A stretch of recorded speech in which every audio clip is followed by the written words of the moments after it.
जिना अस्पताल के girls hostel से लेडी डॉक्टर की लाश बरामद हुई है। डॉक्टर अरूषा जिना अस्पताल की गायनी वार्ड में तैनात थी। वजीर सेहत पंजाब का वाकये का नोटिस। एमएस जिना अस्पताल को तहकीकात की हिदायत की है। डॉक्टर अरूषा नौरीन का ताल्लुक गुजरात से है। तर्जुमान महकमा सेहत कहते हैं कि पुलिस पुरअसरार हिलाकत की तहकीकात कर रही है।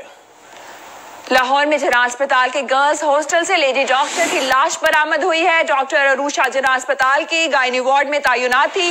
वजीर सेहत पंजाब का वाकये का नोटिस। एमएस जिना अस्पताल की तहकीकात की हिदायत।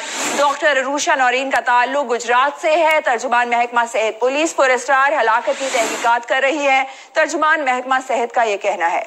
लाहौर में जिना अस्पताल के गर्ल्स हॉस्टल से लेडी डॉक्टर की लाश बरामद हुई। इसी बारे में मजीद जानेंगे नुमाइंदा 7 न्यूज मलिक मुश्ताक से। मलिक मुश्ताक, तहकीकात क्या की गई है पुलिस की तरफ से अब तक?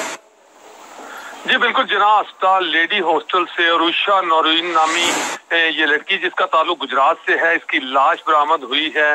इसी हवाले से जब पुलिस और इन्वेस्टिगेशन टीम यहाँ पर पहुंची तो उनका कहना था कि बिज़ाहिर तो ये खुदकुशी लग रही है, लेकिन पुलिस जो है वो हर तरीके से हर पहलू से तफ्तीश करेगी और मजीद जो तफ्तीश के बाद ही पता चलेगा कि असल ये वाकया क्या है। और दूसरी बड़ी बात कि जब तक पोस्टमार्टम रिपोर्ट सामने नहीं आ जाती उस वक्त तक कुछ भी कहना नागुज़ीर होगा कि ये इसकी कत्ल की वजूहत क्या है। SP Model Town Ali Wasim का कहना है कि बज़ाहिर चूंकि अंदर से लाश ये बरामद हुई है, ये डॉक्टर थी जो गायनी वार्ड में पीजी डॉक्टर थी, अपने कमरे में जराए से ये भी मालूम हुआ है कि बेहोश पाई गई और उसके बाद जब इसे हॉस्पिटल ले जाया गया, चूंकि इसके हाथ पे लाश जब मिली है तो हाथ पे अस्पताल को तहकीकात की हिदायत की गई है। बहुत शुक्रिया मलिक मुश्ताक आपका।